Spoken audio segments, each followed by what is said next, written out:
Hey there, and welcome back to another episode of Not Another Teacher podcast. Last week, we focused massively on your dieting, your food, and hopefully you got tons of value from that.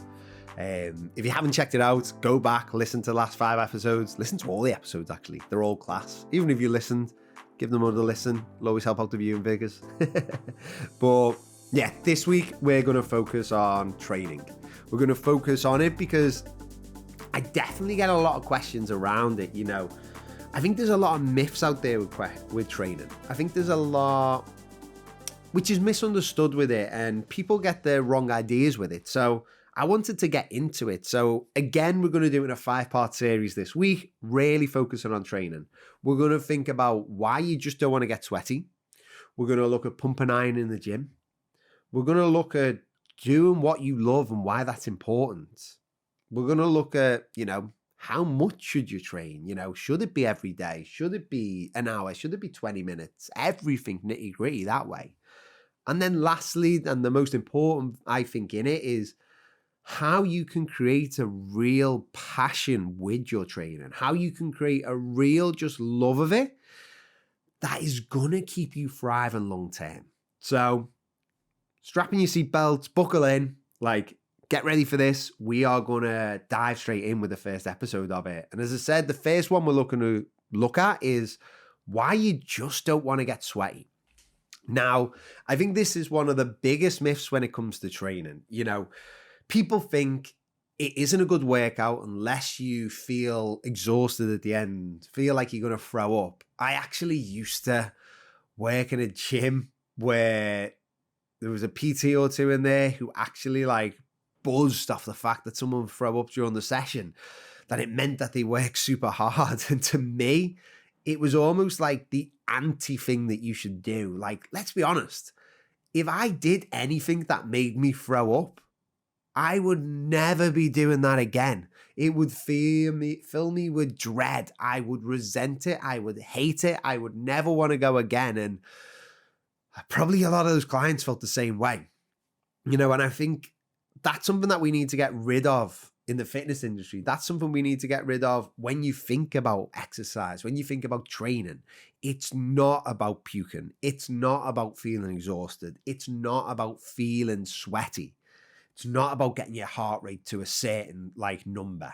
That doesn't matter.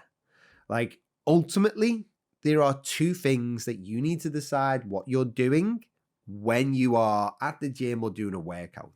That is whether you are training or you are exercising. And they might sound different. They might sound the same, not different. They might sound the same, but they are actually different. Training and exercise are completely different. When you are exercising, you have no purpose with it. The idea is just to get sweaty and burn an extra couple of 100 calories if you're lucky. But training is something much, much different. Training is you going to the gym or you setting yourself up for a home workout with a purpose. Whether that purpose is to get stronger, to get fitter, to get more stamina, to just feel better about yourself with a path lined up in front of you. And this can be done with many different types of workouts. The ultimate one for me is resistance training. If you are looking to build and grow your body, resistance training with weights, with machines is the best way to go about it. You can't grow your muscles as effectively going to a workout class. You just can't, because you're not tracking the numbers. You're not focusing on upping the reps, upping the weight. You're just doing an exercise for 30 minutes or 30 seconds. So resistance training is the number one workout that I would say there is. But the thing is, there's so many different ways that you can do that. One is to go to the gym by yourself and really, really focus on it.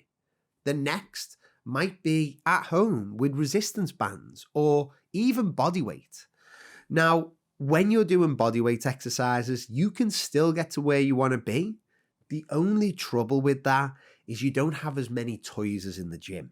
And because you don't have many toys, or any toys maybe, then the only way you can improve and get stronger is by doing more reps.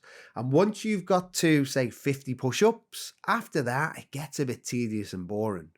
I'm normally bored after 30, where when I do a dumbbell chest press, then I can keep pushing that weight up so I can stay in that sweet spot of between, say, 8 and 12 reps. That's really going to push me on.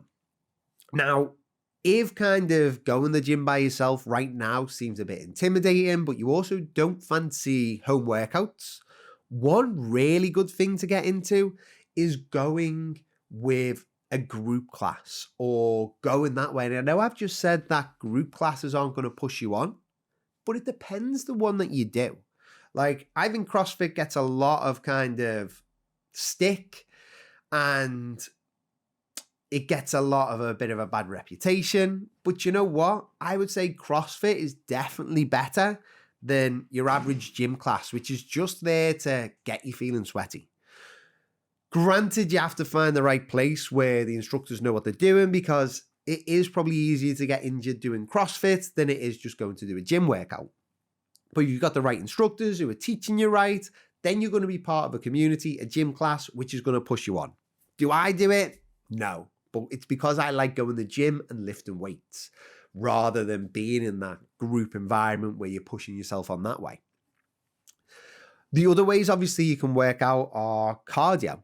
Like, you can go running, you can go on the treadmill, you can go on the stepper, you can do all of these things. And while they are going to be massively beneficial for your heart health, while they are going to be massively beneficial for, getting your stamina up, they're not going to change your body as much as you might like. So I think there is definitely a place to have them in. But again, there should be a goal with it. If you are running a race, if you are doing 5K, 10K, half marathon, the goal should always be to push your time on. The goal should always be to see whether you can beat your time last time or get the distance more, rather than just going on to burn calories. Like, burning calories is the worst thing that you can link to exercise. I would personally just completely separate it from exercise. Like, you burn your calories by living. You burn your calories by walking. You reduce your calorie intake by the food you eat. But exercise should be for something completely different.